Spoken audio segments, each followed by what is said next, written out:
بسم الله الرحمن الرحيم. مشاهدينا الكرام في كل مكان، اسعد الله اوقاتكم بكل خير، ولا ومرحبا بكم في هذا النقل التلفزيوني المباشر الذي ياتيكم من مدينه اسفي. في الطاقم المشرف على هذه المقابله في غرفه الفار انيطت المهمه لاحمد ادردور وايضا الحسن ازقاو، وهذا التيفو الجميل من الشرق وايضا من الجماهير ديال فريق اولمبيك اسفي. كما هي العاده، جماهير رائعه، جماهير وفيه، جماهير تتابع ما يحدث، ونشاهد المسانده والحضور الذي ياتي من لدن هذه الجماهير في المدرجات التي تبني النفس ايضا بتحقيق الانتصار امام خصم ليس بالسهل بقيمه فريق الوداد الرياضي، اللي خاض مقابله ديربي قويه امام فريق الرجاء الرياضي، واحده من المباريات اللي اتسمت بالنديه واتسمت بالقوه واتسمت ايضا بالبحث من اجل التسجيل. ونشوف هنا الانطلاقه الرسميه لهذه المقابله.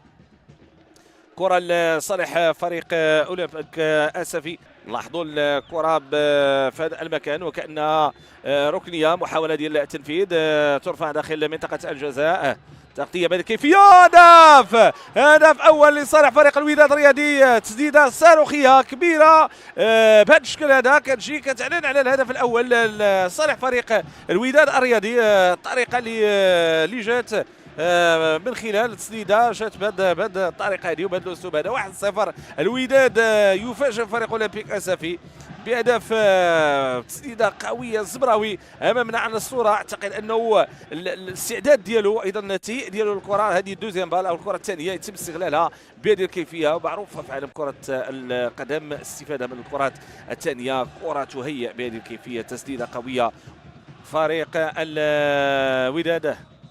يمكن نقول بان البدايه ديالو بدايه جيده، لانه عرف كيفاش يتعامل مع الدقائق الاولى، قام بالضغط، زمراوي جات كره مناسبه استغلها بدون تردد فريق اولمبيك اسفي. الطريق ديالها عمليه هجوميه، دخول داخل منطقه الجزاء، بحث عن التمرير ديالها مره ثانيه، اعاده الكره للخلف، تسديده، تالق الحارس، يبعد الحارس هذه الكره اللي كانت تسير نحو المرمى، والمهدي بن عبيد نعم يعرج مسار هذه الكره الى الركنيه في الوقت اللي كانت تسير نحو القائم الايمن للحارس مهدي بن عبيد، ورفقة فريق الرجاء الرياضي وايضا رفقة الدفاع على حسن الجديدي في سبورة الترتيب الدولي الاحترافي انوي. وكرة للوداد لتأكيد التقدم، كرة ممتازة، محاولة الاختراق وضربة جزاء.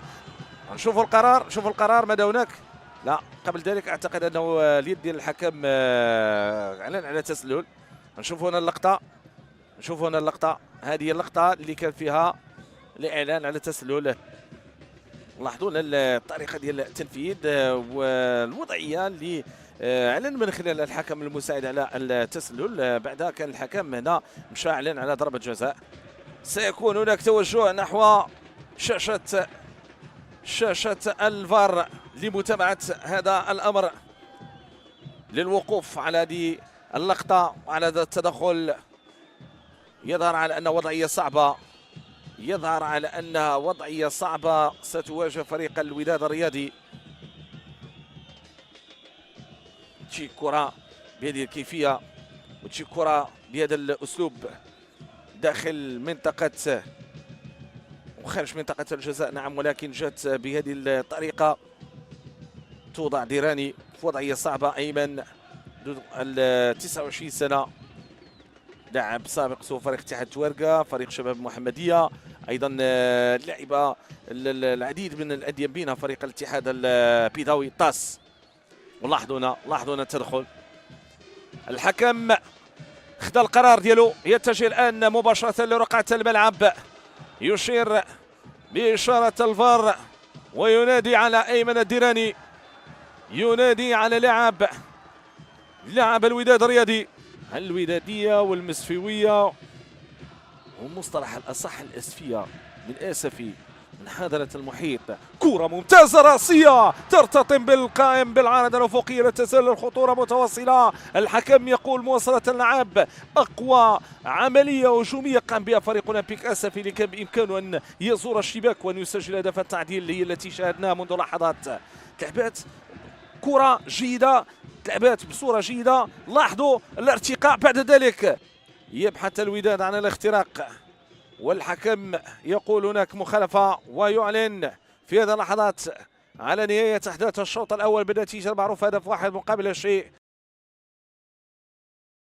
إعادة تنفيذ هذه الكرة. إذا ننطلق في الشوط الثاني من هذه المقابلة. فريق أولمبيك أسفي المتأخر بهدف واحد مقابل لا شيء. حاول بدر، كان قريب من التسجيل، بل ارتطمت الكرة ديالو بالعارضة الأفقية في لحظة من اللحظات في عملية ديال اللاعب اصحابي، اللاعب اللي كان قريب من التسجيل، وايضا كانت المتابعه ديال سعد مرسلي ولكن ما تمكنش من ذلك. الوداد الرياضي بدوره قام بعمليات هجوميه، حاول في اكثر من مره ولكن ما تمكنش من التسجيل. يسجل كما بادر لذلك في انفاس او في المحاولات اللي جات في الشوط الاول. كره الوداد الرياضي في خط الوسط، المرور بهذه الكيفيه. سمراوي ماذا يفعل؟ يمرر الكره ديالو، كترجع مره اخرى للوداد عن طريق حركاس. جمال ماذا يفعل؟ يلعب هذه الكره في خط الوسط.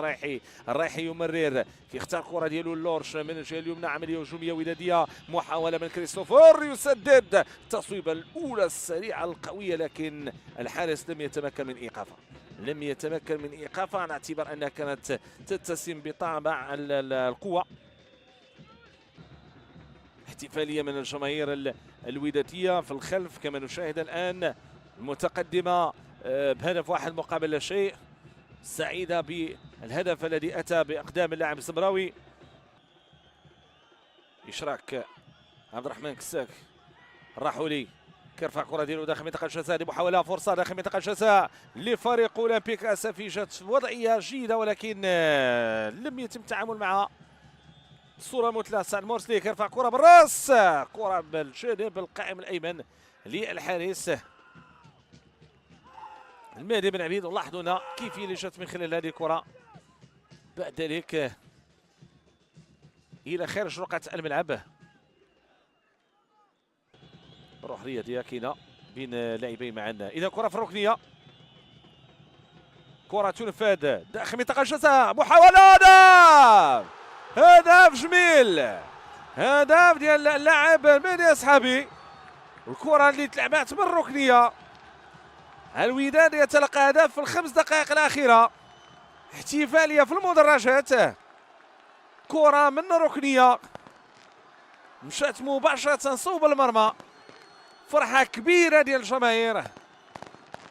كان واضح ان هناك ضغط، كان واضح على ان فريق اولمبيك اسفي يضغط بقوه على معترك فريق الوداد. احتفاليه كنشوفها الان في المدرجات. 6 دقائق اضاف الحكم، 6 دقائق انتهت والصافره اتت، والوداد يتعادل مع فريق اولمبيك اسفي بمدينه اسفي في واحده من المباريات التي عرفت مجموعه من المحاولات.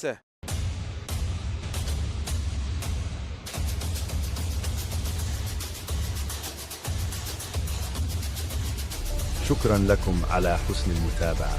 لا تنسوا الإعجاب بالفيديو والاشتراك في القناة ليصلكم كل جديد، وإلى اللقاء في ملخصات قادمة.